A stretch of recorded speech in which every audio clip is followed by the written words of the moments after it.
Que le Seigneur soit vraiment béni pendant ces moments où nous allons partager quelque chose de la part de notre Seigneur Jésus.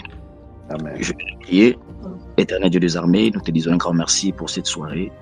Tu l'avais préparée aujourd'hui, Seigneur, nous sommes arrivés. Merci, Seigneur, accorde-nous la grâce, accorde-nous la sagesse, accorde-nous l'intelligence de partager ta parole.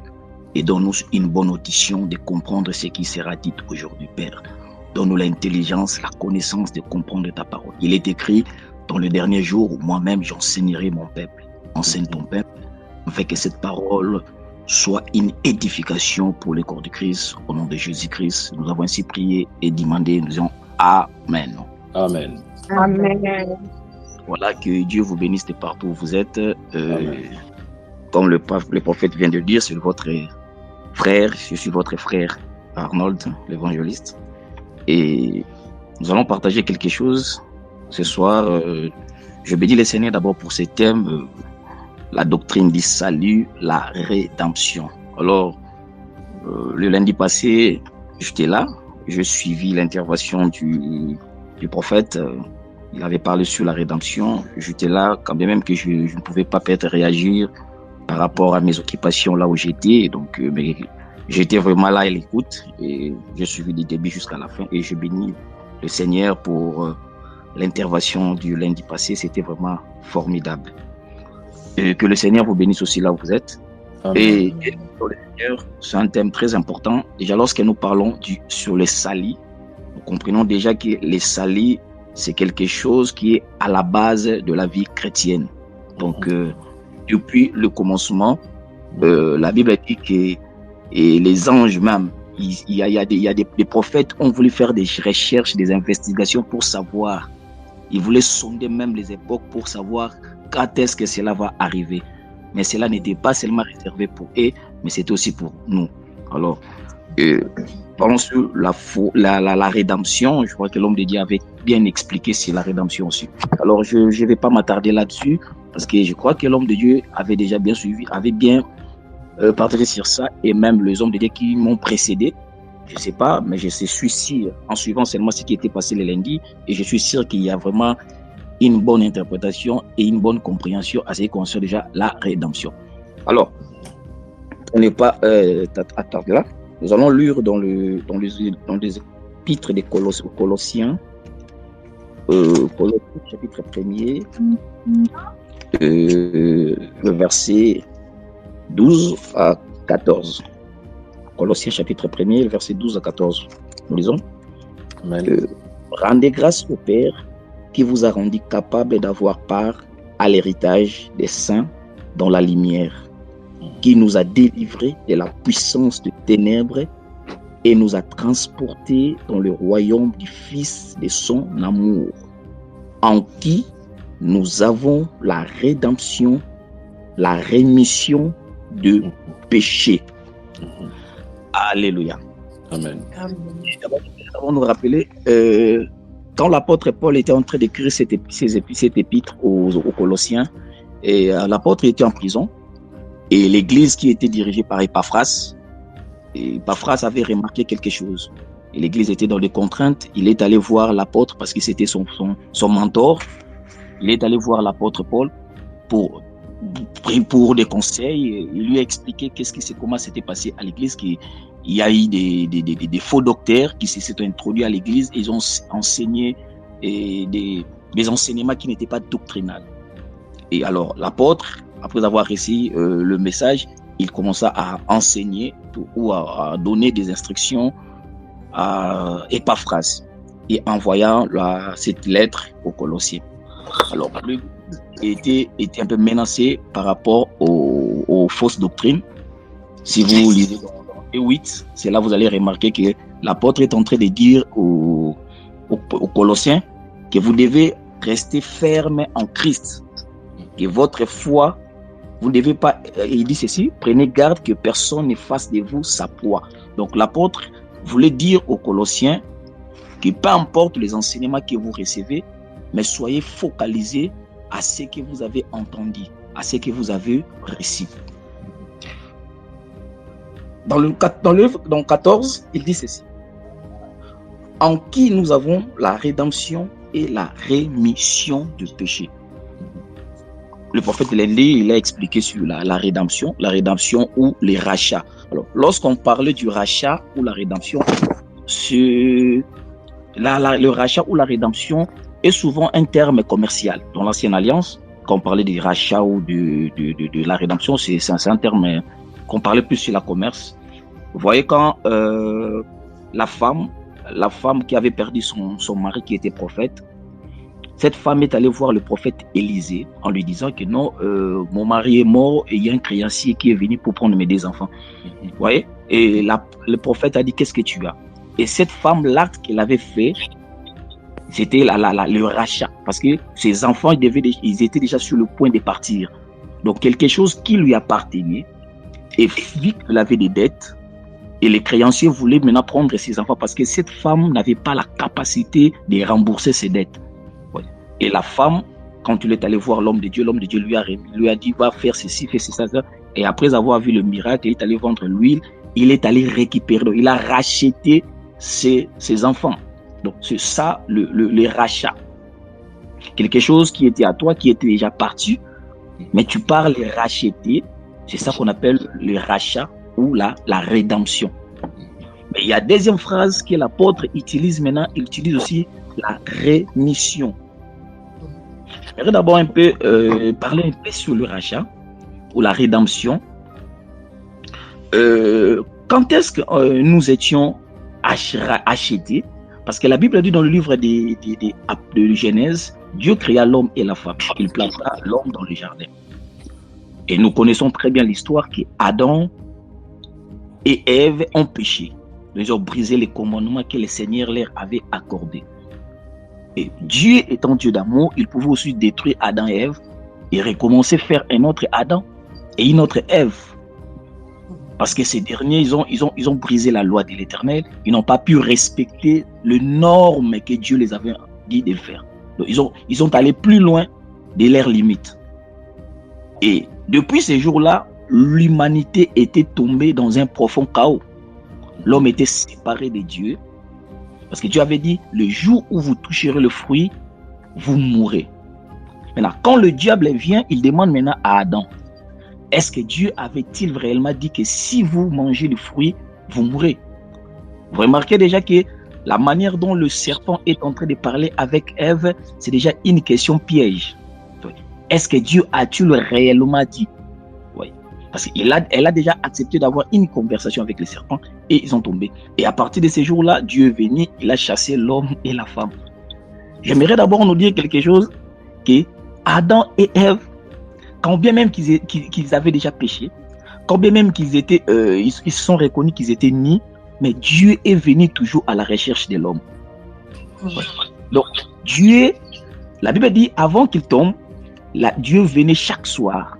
Chaque soir, la Bible dit qu'il y avait chaque soir, il y avait une voix qui venait, qui parcourait les jardins, qui parlait avec Adam. Mais après que ce dernier a commis le péché, il a reconnu que moi, là, je suis plus digne d'être avec Dieu. Dieu est venu toujours à sa recherche. Donc, l'amour de Dieu pour nous n'a pas commencé seulement à la croix, mais l'amour de Dieu a commencé avant même, quand bien même que l'homme était déjà tombé, Dieu, son amour existait toujours. Alors, là, je vais épingler trois points capitaux de Dieu. Je ne sais pas si je peux appeler ça, je ne sais pas si je peux appeler ça comment, et je vais parler de 3 choses. Dieu est amour, Dieu est saint et Dieu est juste. Les 3 tribus, j'appelle ça les tribus de Dieu. Alors, quand l'homme et la femme sont tombés dans le péché, tellement que Dieu, c'est un Dieu saint, c'est un Dieu juste, il est Dieu saint. Alors, ils étaient souillés. Également, tellement Dieu est saint, ils ne pouvaient pas cohabiter, ils ne pouvaient plus cohabiter avec l'homme et la femme, parce qu'ils étaient devenus déjà sales. Leur présence dans le jardin, leur présence ne pouvait plus rester dans le jardin, dans la présence de Dieu. Alors, là maintenant, la sainteté de Dieu intervient. Qu'est-ce que la sainteté de Dieu dit? La sainteté de Dieu dit que l'âme qui pêche, c'est celle qui mourra. Alors, d'office, l'homme ne pouvait plus s'approcher de Dieu. Peu importe l'amour que Dieu avait pour l'homme, Dieu ne pouvait plus s'approcher de l'homme parce que l'homme était devenu déjà sale. C'est comme nous sommes ici, je prends un exemple d'une femme ici, vous avez votre fille de 4 ans ou de 3 ans comme ça. Alors, vous êtes sur le point de sortir, aller dans une fête, vous vous apprêtez, vous êtes habillé en blanc. Et vous vous rendez compte que votre fils est devenu très sale. Je ne sais pas si vous comprenez. Votre fils, du coup, il joue avec le sable comme ça, et du coup, il est devenu sale, ou ses mains sont devenues sales avec de l'huile comme ça. Et l'enfant vient pour vous embrasser. Peu importe, il est votre enfant, mais je crois que vous n'allez pas accepter que votre enfant vous touche avec les mains sales. Pourquoi? Parce que vous vous rendez compte que dès que cet enfant me touche, il va me saluer, alors que je suis sur le point de sortir. Et cela ne veut pas dire que comme vous avez refusé l'embrassement de votre enfant, qu'il n'est plus votre enfant. Il est toujours votre enfant, mais seulement son état ne lui permet pas d'être en contact avec vous. C'est ce qui s'est passé avec Adam. Et après avoir péché, il ne pouvait plus rester en contact avec Dieu, parce qu'ils étaient devenus sales. La sainteté de Dieu ne pouvait plus. Alors, le deuxième attribut de Dieu, c'était la justice. La justice de Dieu maintenant intervient.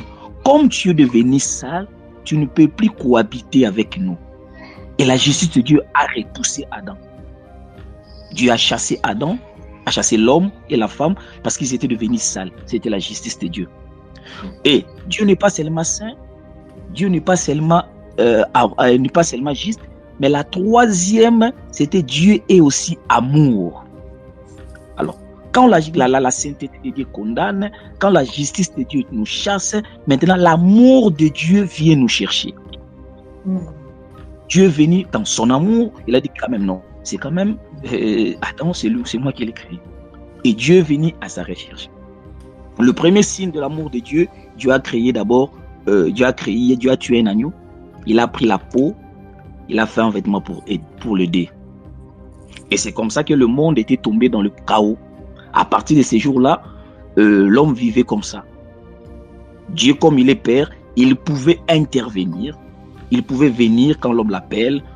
Mais la présence de Dieu n'était pas suffisamment dans l'homme, ou la présence de Dieu n'était pas dans l'homme.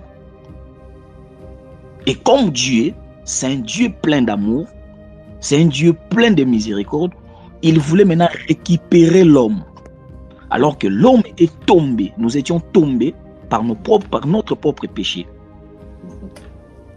Et Dieu envoie des prophètes, des souverains sacrificateurs sont venus, ils n'ont pas pu réaliser cette œuvre. Alors qu'est-ce qui se passe? Dieu lui-même, la seule personne qui pouvait mettre terme à cette hémorragie, c'était lui-même. Et Dieu vient maintenant en personne de Jésus-Christ. Alors, Paul est en train d'expliquer, il dit, en qui nous avons la rédemption. Donc, c'est-à-dire que Christ, quand il est venu, il a commencé d'abord par payer, nous racheter. Comment nous racheter? Parce que nous appartenons déjà à lui. Mais à un moment donné, nous avons cédé au péché. L'homme était devenu éloigné de Dieu. Et Christ étant venu, il a cédé lui-même. Il a pris son corps, il a pris sa chair, il a pris son sang, il a donné en échange pour dire que cet homme nous appartient. Je suis venu pour les racheter. Il nous a rachetés. Et quand Christ nous a rachetés, l'apôtre Paul parle de la deuxième chose, il dit, et il a la rémission du péché. La rémission du péché, c'est quoi? On parle de la rémission, c'est un mot qui se compose en deux. On parle de mission et il y a la préfixe ré. C'est un verbe qui vient du latin missio, qui signifie envoyer. Envoyer. Le préfixe ré qui signifie éloigner. Donc, c'est-à-dire envoyer, renvoyer ou éloigner ou de nouveau. Donc, on parle de rémission, c'est-à-dire que Christ a pris nos péchés, il a renvoyé nos péchés. C'est-à-dire quoi? Dans le livre d'Ésaïe, quelque part là, la Bible dit, Dieu dit, je mettrai vos péchés derrière mon dos. Donc, je ne me souviendrai plus de vos péchés. Alors, c'était vrai, c'est un œuvre qu'aucun homme n'a pu accomplir pour Dieu. Depuis les temps de prophètes, depuis Genèse jusqu'à Malachie, il y a eu des prophètes, il y a eu des hommes qui sont venus pour faire l'œuvre de Dieu, mais ils n'ont pas pu accomplir l'œuvre salvatrice que Jésus-Christ a accomplie. Bien aimé, j'aimerais d'abord nous dire quelque chose. Amen. Christ n'est pas mort à la croix pour que nous ayons de belles voitures. Christ n'est pas mort à la croix pour que nous ayons de biens matériels. Ça, c'est pourquoi? Parce qu'avant que Jésus meure à la croix, il y a eu des grands boss, il y a eu des hommes qui avaient beaucoup d'argent, comme des Salomon. Imaginez-vous que la Bible dit que Salomon était tellement riche qu'à tel point que même le flair ne pouvait pas se vêtir comme Salomon. Ouais. Donc Salomon, il était tellement riche. Il y a eu des hommes riches. Isaac était un homme riche. La Bible dit qu'il s'enrichissait de fort, il devient fort riche. Alors, Dieu, quand Christ est venu sur la terre, la première des choses que Christ venait, c'était d'abord pour établir la relation parfaite que l'homme avait avec Dieu en Éden. C'est ça, c'est que Christ est venu rétablir. Si vous sortez le matin de votre maison, vous arrivez dans votre endroit de travail, vous allez remarquer les gens qui ont beaucoup d'argent aujourd'hui, je le dis bien, aujourd'hui. Vous allez voir des cars, des Rolls, vous allez voir de belles voitures. La plupart de ces gens-là ne sont pas des chrétiens. Ils ne sont pas des chrétiens. Mais la seule chose et l'unique chose que Christ est venu d'abord rétablir, c'était notre relation parfaite. C'était la vie éternelle. Parce que le prophète ne pouvait pas donner la vie éternelle. Moïse il ne comprenait même pas ça.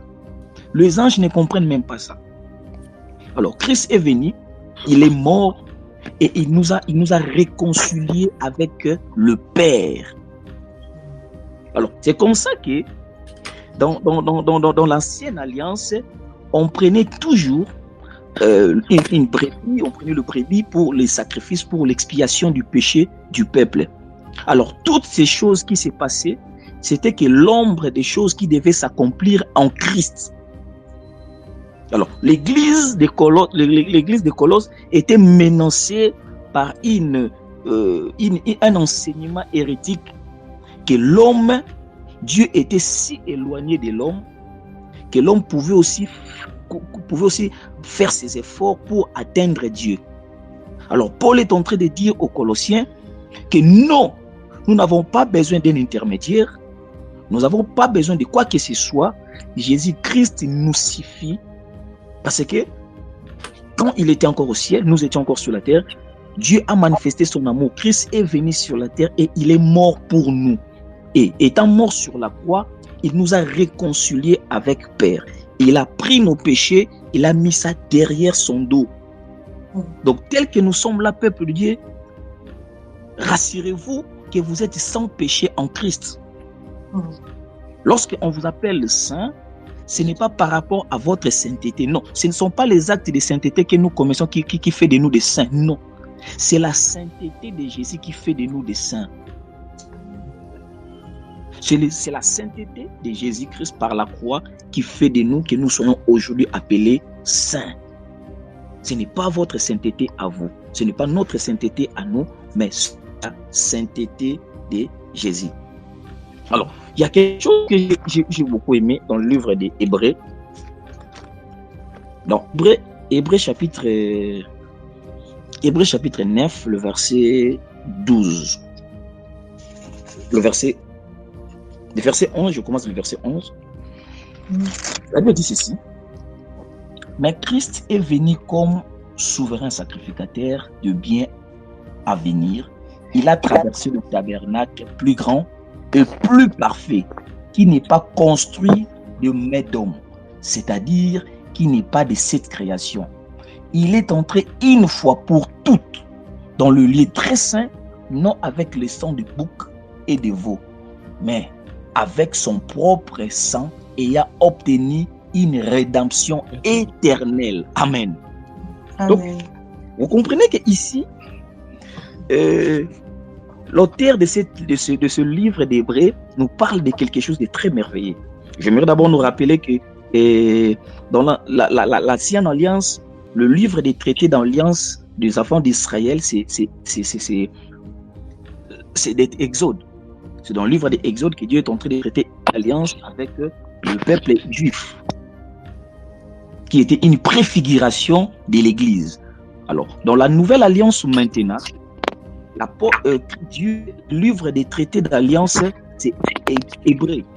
C'est dans le livre des Hébreux que vous allez remarquer une alliance que Dieu est en train de traiter avec son peuple, qui est l'Église, que nous sommes. Alors, ici, l'apôtre représente, ici, celui qui a l'auteur nous présente Jésus-Christ comme étant un souverain sacrificateur. Comme ça s'est passé dans l'Ancienne Alliance, le souverain sacrificateur avait le pouvoir d'offrir les sacrifices une fois par an pour expier le peuple. Ils avaient un sacerdoce et selon l'ordre des sacerdoces d'Aaron, il avait des choses qu'il mettait dans son corps. Et avant d'abord qu'il parte, il devait d'abord lui-même se sanctifier, de peur qu'en allant dans le lieu très saint, que Dieu, la présence de Dieu, le frappe lui-même. Et c'était comme ça que le peuple vivait. Et c'était avec le sang de bouc, des brebis. Chaque année, le peuple partait dans la tente d'assignation pour aller rencontrer Dieu, pour aller rencontrer le souverain sacrificateur. Et tellement que Dieu était déjà, le temps était venu. La Bible dit que Christ est venu sur la terre comme étant un souverain sacrificateur. Et Christ, quand il est venu, il n'est pas venu avec le sang de bouc, comme ça se faisait dans l'Ancienne Alliance. Mais lui, il est venu avec son propre sang. Avec son propre sang, il a pu obtenir la rédemption éternelle. C'est-à-dire quoi? C'est-à-dire qu'à partir du jour où vous avez cru en Jésus, vous devenez automatiquement enfant de Dieu. Et automatiquement, tous vos péchés sont pardonnés. Vous n'avez plus de péché en vous. Vous faites partie de la maison de Dieu. Vous êtes appelé maintenant peuple saint. Maintenant, qu'est-ce qui se passe aujourd'hui avec le peuple de Dieu? Il y a quelques jours, j'ai reçu une sœur m'appeler. Elle m'appelle pour me dire quelque chose. Elle dit, pasteur, c'était juste bon. Il voulait, dans son église, là où elle prie, le pasteur lui avait dit de passer par, comment on appelle ça, la confession. Oh non, le Seigneur me dit qu'il y a des choses que tu dois confesser. Tu dois confesser. Alors, la sœur me dit, non, passe pas. Moi, je ne sais pas ce que je fais. Ça date de très longtemps que je vivais un peu je tiens dans une vie un peu de débauche. Ça date de très longtemps. Je demandais pardon à Dieu, je confessais devant un pasteur, je confessais encore. Alors, apparemment, cette sœur, elle avait une culpabilité en elle, qu'à chaque fois qu'elle était devant un homme de Dieu, elle devait confesser le même péché qu'elle a commis, ça date de 10 ans passés, et le même péché, elle confesse toujours. Quand elle est en présence d'un homme de Dieu, non, Nasalara Boué. Alors, d'après elle, c'est par rapport à ces choses qu'elle a commises, c'est ce qui est maintenant à la base de la destruction ou à la base de moments difficiles qu'elle est en train de passer. Ouais. Alors, là, le problème de beaucoup de chrétiens réside là. Christ ne nous a pas affranchis de la puissance du péché partiel. Christ ne nous a pas affranchis de la puissance du péché seulement à 50% ou à 40%. Mais qu'est-ce qui se pose sur le chrétien? C'est ce que Paul est en train de dire à Timothée. C'est dans 1 Timothée 1,18. 1 Timothée.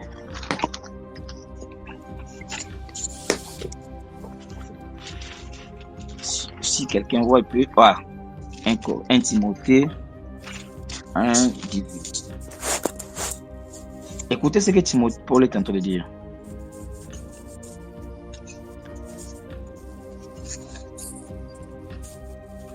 Il dit ceci.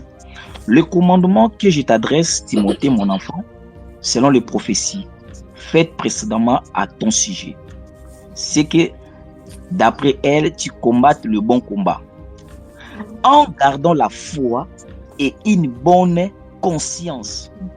Cette conscience, quelques-uns l'ont perdue et ils ont fait naufrage par rapport à la foi.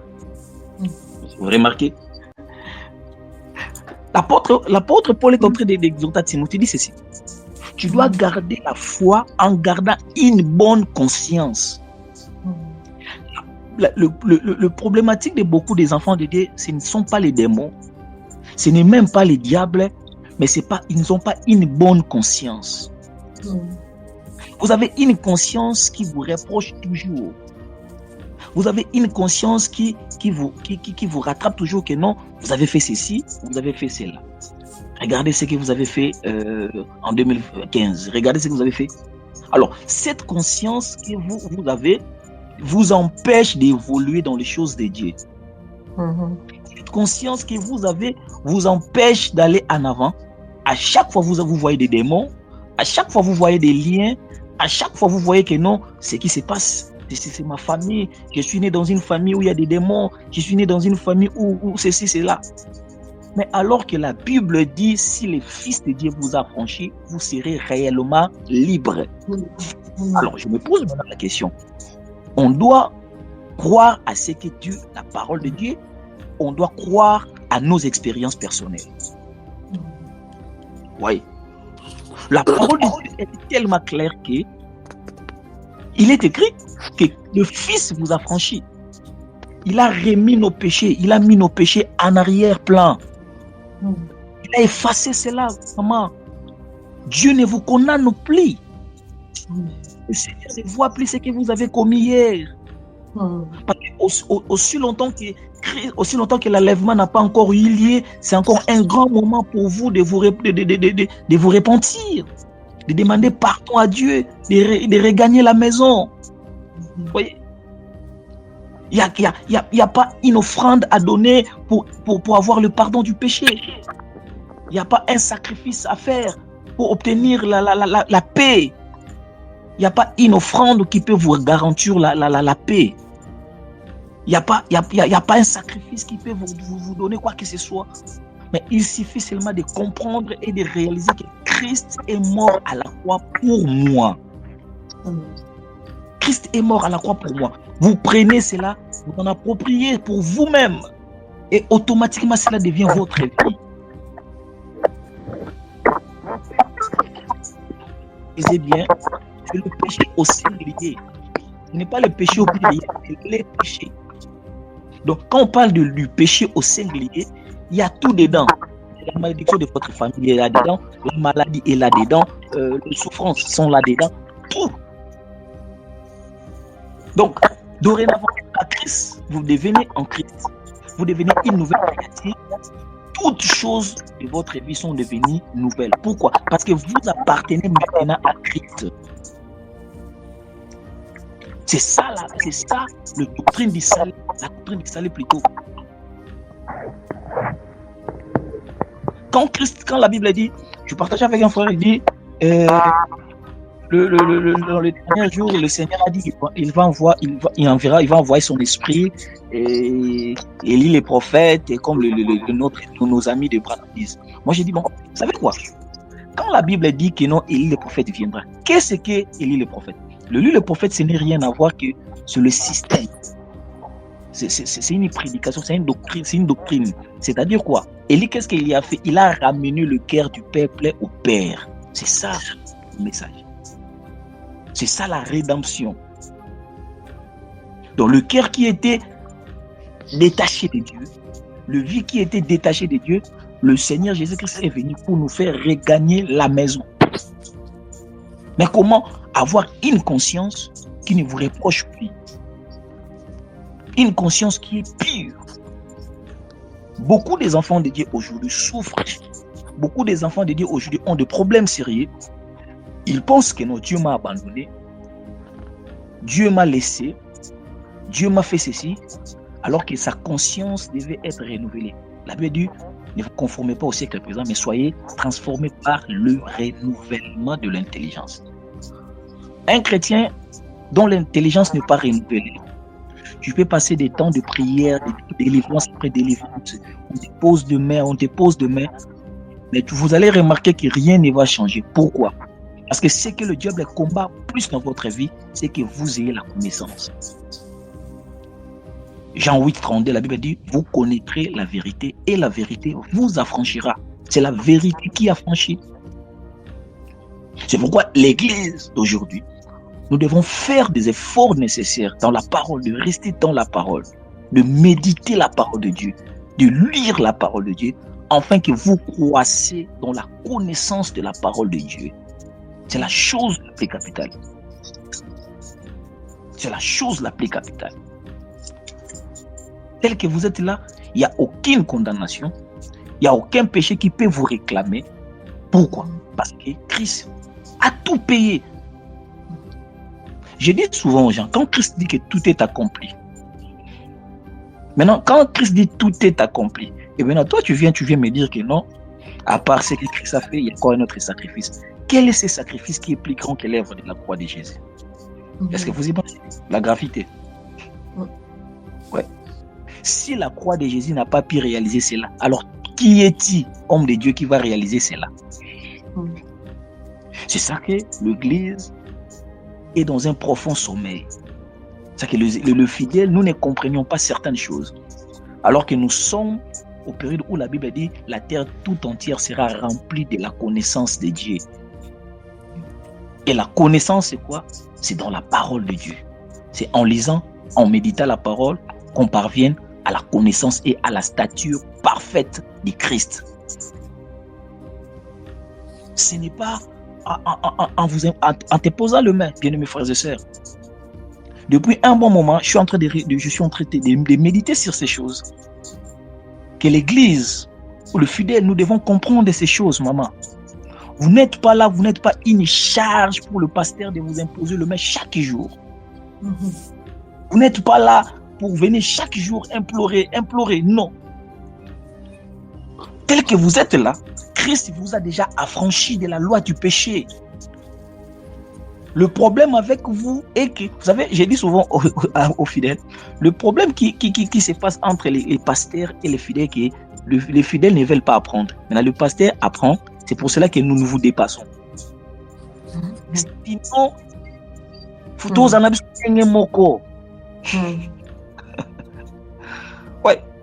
Le problème est que pendant que les pasteurs, ils prient, ils lisent la Bible, ils méditent. Maintenant, toi, tu laisses ta Bible pour le pasteur. Non, le pasteur va lire la Bible pour moi, le pasteur va méditer pour moi. Non, bien mes frères et sœurs. Non, frères et sœurs. C'est une responsabilité à nous de connaître Christ. Et Christ, il est mort pour vous. Amen. Il a pris votre place. Il est mort pour nos péchés. Et dorénavant, il n'y a plus rien qui peut vous condamner tel que vous êtes là. Il n'y a aucune condamnation. Parce que Christ nous a rachetés et il a remis nos péchés. Donc, c'est-à-dire quoi? Comme on dit dans la justice, acquittement. Donc, si on vous avait accusé, peut-être que vous avez violé. Après avoir fait des investigations, des recherches, on vous dit que non, il est innocent, on vous acquitte. Donc, c'est-à-dire qu'il est acquitté, c'est-à-dire que non, toutes les fautes qu'on a attribuées sur lui, ça n'existe plus. Ouais. Donc, le péché que vous avez commis, ça n'existe plus devant Dieu. Ce péché n'existe plus. Vous êtes maintenant une nouvelle créature. Amen. Une nouvelle créature. Et l'apôtre dit dans cet épître des Colossiens, il dit au chapitre 2, verset 8, il dit, prenez garde que personne ne fasse de vous sa proie par des philosophies et par une vaine tromperie. Par des philosophies, par une vaine tromperie. C'est ça, il y a des philosophies aujourd'hui. J'ai entendu quelqu'un dire, j'ai entendu quelqu'un dire que venez avec l'argent. Vous avez commis un péché qui est tellement grave, venez avec l'argent, je vais prier que Dieu te pardonne. Moi, j'ai entendu cela. J'ai vu même la vidéo. Oui, ça, ce sont des philosophies. Mais lorsque vous êtes enraciné dans la parole de Dieu, vous allez comprendre que il n'y a plus rien qui ne me condamne. S'il arrive, je trébiche, j'ai commis une faute, je dois réparer avec mon Dieu à l'immédiat. Amen. Vous n'avez pas le temps d'aller vous n'avez pas le temps d'aller confesser. Non. Vous savez, le diable produit en vous, en nous, la culpabilité. C'est pour empêcher de prier. Mais en réalité, vous savez, quand le fils prodigue a pris la décision de partir, je vous dis quelque chose. Le fils prodigue a demandé à son père, donne-moi tout ce qui me revient, je pars. Le fils prodigue est parti. Et après avoir tout dissipé, le jour où il a pris la décision de retourner dans la maison, la Bible dit que le père l'ayant vu de loin, et le fils et le père qui avaient vu l'autre en avant, c'était le père. Vous savez pourquoi? Parce que depuis le jour où le fils a pris la décision de partir, le père, les yeux étaient déjà fixés. Les yeux étaient restés fixés vers la même direction que le petit était parti. Parce que le père savait que cet enfant retournera dans la maison. C'est Dieu, bien-aimés frères et sœurs. Dieu ne nous impute pas nos péchés. C'est ça l'amour de Dieu. Il savait que cet enfant qu'il est parti, il retournera parce que là où il va, il n'y a pas la vie là-bas. Et quand le fils venait en marchant, le père allait vers lui en courant. Il était encore sale, mais le père l'embrassa. Pour montrer qu'en Éden, Dieu n'a pas pu embrasser Adam quand même qu'il était sale. Mais aujourd'hui, celui qui est ici, il est plus qu'Adam. Jésus, quand il a embrassé l'enfant pour lui dire que même si tu es sale, mais tu retournes parce que je suis venu pour ceux qui sont sales. Amen. Ouais. C'est ça la rédemption. C'est ça la rédemption. Donc Christ est mort pour nous racheter. J'aimerais dire à quelqu'un, même si tu es né dans une famille où il y a la sorcellerie, tu es né dans une famille où il y a la magie, tu es né dans une famille où il y a quelqu'un qui dit, je ne sais pas moi, quoi que ce soit. Le jour où tu as crié en Jésus, automatiquement tu es devenu une nouvelle créature. Dès ce jour-là, tu es devenu une nouvelle créature. Ils ne peuvent te condamner. Il n'y a plus rien qui ne peuvent te dramatiser. Parce que le même jour-là, le Saint-Esprit vient en toi, le Saint-Esprit s'installe dans ton cœur et le Saint-Esprit commence à te diriger. Tu deviens une nouvelle créature. Vous n'appartenez plus au monde. Maintenant, vous appartenez à Jésus. Et cette rédemption, Christ nous a fait, ce n'est pas pour demeurer sur la terre, mais c'est pour aller vivre avec lui au ciel. Pourquoi? Ce qui doit être le plus profond de notre cœur, c'est aller au ciel avec le Seigneur. Tout ce que nous pouvons procurer sur la terre, c'est bien. De maisons, de voitures, c'est bon, c'est pas mauvais. Mais la chose la plus importante, que Christ est mort sur la croix, c'est pour aller au ciel. Amen. Je vais nous dire une vérité qui va choquer plusieurs ici, mais c'est une vérité. Sachez-le très bien qu'il y aura des chrétiens qui vont mourir sans avoir acheté une voiture. Il y aura des chrétiens qui vont mourir sans avoir possédé une maison sur la terre. Maintenant, si nous avons crié en Jésus-Christ pour avoir des biens matériels, dites-moi maintenant, quel sera-t-il le sort pour nos frères qui sont toujours vilipendés, maltraités dans le pays islamique? Vous imaginez qu'il y a des chrétiens qui sont aujourd'hui tués justement parce qu'ils confessent le nom de Jésus. Maintenant, il y a avoir une paix rassurante sur la terre. Ils ont passé leur vie comme ça. Mais ce n'est pas pour ça que nous avons crié en Jésus. Nous avons crié en Jésus pour une chose qui est plus spéciale, c'est pour aller vivre avec lui au ciel. Et c'est pour ça que nous devons toujours nous rappeler jour après l'autre que Christ m'a racheté. Il m'a laissé encore sur la terre. Il est allé préparer une place et il reviendra me prendre. Je crois qu'il me reste 1 minute. C'est comme une fiancée. Bon, une fiancée. Imaginez, vous avez laissé votre fiancé ou fiancée en Afrique. Vous êtes ici en Europe. La nouvelle la plus bonne qui peut réjouir le cœur de votre fiancé, ce n'est pas lorsque tu l'appelles, tu lui passe au Western Union, mon ami grand va retirer de l'argent. La bonne nouvelle, c'est lorsque tu l'appelles, tu dis, prépare-toi, je viens te prendre. Amen. Parce que lorsque tu te contemples que des cadeaux, tu n'es pas une femme, tu es une profiteuse. La bonne nouvelle que la femme peut se réjouir, c'est lorsqu'il attend son mari lui dire, prépare-toi, je viens, j'ai déjà tout arrangé ici, je viens te prendre. Parce que aussi longtemps que tu ne vis pas avec ton mari, tu n'auras pas sa sémence et tu n'auras pas la production. L'église aujourd'hui, on se contente d'avoir des cadeaux de l'homme, des cadeaux. Mais lorsqu'on te dit que l'homme vient te prendre, tu deviens soucié, tu deviens Jésus ne revient pas encore, je ne me suis pas encore marié, je n'ai pas encore eu des enfants. Frère, qui t'a dit que tous auront des enfants sur la terre? Qui t'a dit ça? Qui t'a dit que tous les chrétiens auront des voitures sur la terre? Ça, ce n'est pas ça ce que Christ nous a appelés d'abord sur la terre. Amen. On aura ça sur une paix. On aura ça parce que c'est une bénédiction qui nous a dit que vous aurez ça. Mais ce n'est pas obligatoire. Mais ce qui est obligatoire pour nous, c'est aller au ciel avec lui. Amen. Donc, je crois, je suis déjà presque à la fin. Ce que nous devons retenir aujourd'hui est que nous n'appartenons pas au monde. Vous n'appartenez pas au monde. Peu importe, votre père c'est un sorcier, il est 24 malin. Votre père, il est le diable en personne. Je vous dis, dès le jour où vous avez cru en Jésus, votre vie appartient à Jésus. Vous avez été racheté par le sang de Jésus. Vous avez votre téléphone qui vous est dans la main. Le téléphone que vous avez là, vous avez acheté ça chez iPhone, chez Samsung, je ne sais pas. Vous avez payé l'argent et ça vous appartient. Vous avez le récit, vous avez tout ce qui vous a. C'est à vous. Mais Christ a donné le sang. Et maintenant, qui vous dit que non, vous êtes encore sous les liens, vous êtes encore sous la malédiction? Qui vous dit ça? Qui vous a dit ça? Est-ce que Samsung peut venir dans votre maison vous dire que non, donnez-moi les téléphones, au salaire on paye mingi, moi na ici. Ça ne se fait pas.